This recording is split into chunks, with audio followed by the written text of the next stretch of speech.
Ըստ այս հրամանի, եթե երեխան որևէ պատճառով, նաև խիստ հիմնավոր, չի գնացել դպրոց, ապա հաջորդ տարին միանգամից երկրորդ դասարան է նստելու։ Տառերը, գրել, կարդալ չիմացողը, մաթեմատիկայում մինչև 20-ի սահմանում գումարում հանում չիմացողը նստելու է միանգամից երկրորդ դասարան,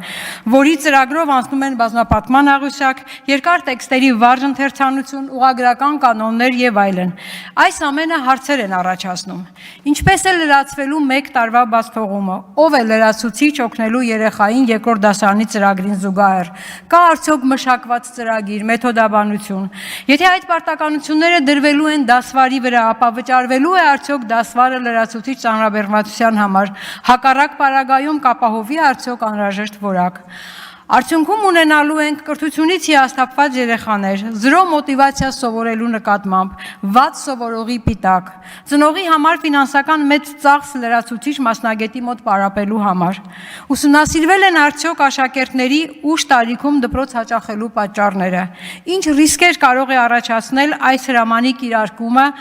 եւ ինչ քայլեր են առաջարկվում նման ռիսկերի հաղթահարման ուղղությամբ։ Այս հարցերի վերաբերյալ նշված կարգում ոչինչ չկա։ Արդյունքում ունենալու ենք կրթության ոչ բավարար մակարդակ, անգրագիտության աճ։